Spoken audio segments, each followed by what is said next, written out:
라는 제목을 가지고 여러분들과 함께 말씀을 나누고자 합니다. 에웃이 사사로 있었던 시대가 지났습니다. 또다시 이스라엘은 하나님 앞에서 악을 행하며 살아갔습니다. 우리는 오늘 본문에서 또 한 번의 범죄와 구원의 사이클을 볼 수가 있습니다. 먼저 첫 번째로 1절에서 3절의 말씀을 보시면 가나안 왕 야빈의 학대를 우리는 볼 수가 있습니다. 오늘 본문 1절에서 3절 말씀 우리 한 목소리로 합독하겠습니다. 시작.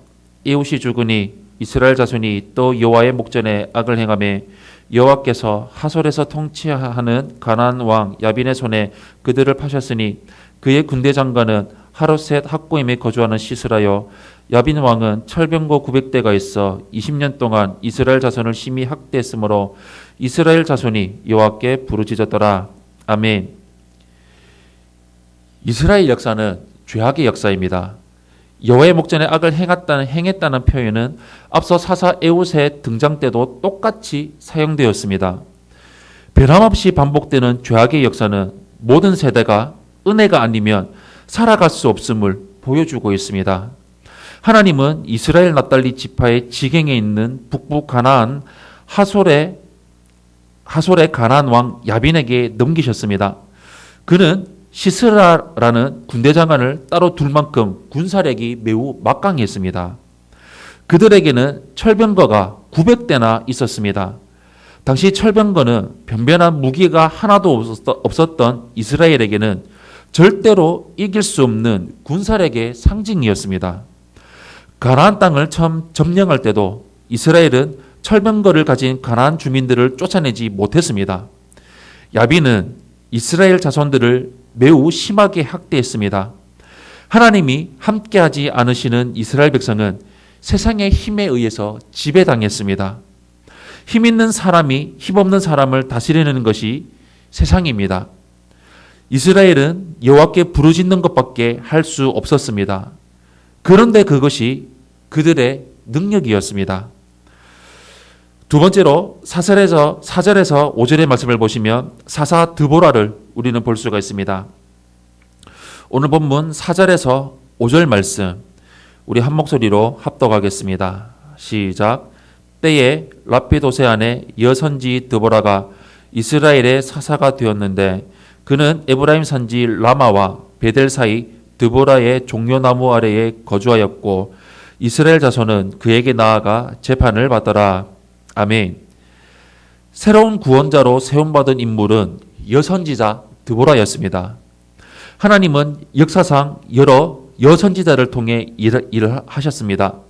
미리암, 훌다, 노아랴, 이사야의 아내 등이 그 경우입니다. 그런데 지금은 철병거를 900대를 거느린 이방의 왕과 싸워야 하는 상황이었습니다. 이런 경우에 여성 사사를 세우신 것은 쉽게 이해할 수가 없는 부분입니다. 그녀는 종려나무 아래에서 이스라엘 백성을 재판했습니다. 사사의 주된 임무가 재판이었음을 알 수가 있습니다. 사사는 하나님의 율법으로 백성 가운데 일어난 일의 옳고 그름을 판결하고 또 그들이 나아갈 길을 가르쳤습니다. 그러므로 사사는 전사의 역할을 감당할 뿐만 아니라 언약의 회복에 매우 중요한 일을 담당했던 것을 알 수가 있습니다. 이것이 전쟁보다 더 급하고 중요한 일이었던 것이었습니다. 마지막 세 번째로 6절에서 10절의 말씀을 보시면 바락의 출전을 우리는 볼 수가 있습니다. 6절에서 10절 말씀 우리 한 목소리로 합독하겠습니다. 시작. 드보라가 사람을 보내어 아비노함의 아들 바락을 납달리 게데스에서 불러다가 그에게 이르되 이스라엘의 하나님 여호와께서 이같이 명령하지 아니하셨느냐. 너는 납달리 자손과 스불론 자손 10,000명을 거느리고 다볼산으로 가라. 내가 야빈의 군대 장관 시스라와 그의 병거들과 그의 무리를 기송강으로 이끌어 내게 이르게 하고 그를 내 손에 넘겨주리라 하셨느니라. 바락이 그에게 이르되 만일 당신이 나와 함께 가면 내가 가려니와 만일 당신이 나와 함께 가지 아니하면 나도 가지 아니하겠노라 하니 이르되 내가 반드시 너와 함께 가리라. 그러나 내가 이번에 가는 길에서는 영광을 얻지 못하리니 이는 여호와께서 시스라를 여인의 손에 파실 것임이니라 하고 드보라가 일어나 바락과 함께 게데스로 가니라. 바락이 스불론과 납다리를 게데스로 보느니 만 명이 그를 따라 올라가고 드보라도 그와 함께 올라가니라. 아멘. 사사 드보라는 가나안 왕 야빈의 손에서 이스라엘 백성을 구하기 위해 전쟁을 준비합니다. 드보라는 혼자 전쟁에 나가지 않았습니다. 하나님이 바락이라는 사람을 통해서 전쟁을 하게 하셨기 때문이었습니다. 드보라는 하나님의 말씀을 바락에게 전달했습니다. 그리고 그에게 하나님이 함께 하셔서 승리를 주실 것이라고 말해 주었습니다. 그러나 바락은 눈에 보이지 않는 하나님보다 눈에 보이는 드보라를 더 의지했습니다. 바락은 하나님이 올라가서 싸우라는 하나님의 명령을 내리셨음에도 불구하고 드보라에게 같이 가자고 했습니다. 드보라는 바락의 요구를 들어주었습니다. 다만 그가 전쟁에서 승리하고도 영광을 얻지 못할 것이며 적장을 죽이는 가장 영광스러운 일을 한 여인의 손에 뺏길 것이라고 예언했습니다. 아직 이루어지지 않은 하나님의 말씀을 믿고 의지하는 일은 분명히 쉬운 일이 아닐 것입니다. 하지만 하나님의 말씀은 반드시 이루어진다는 사실을 믿고 나아가는 성도가 하나님의 영광을 얻으며 살아갈 수가 있습니다.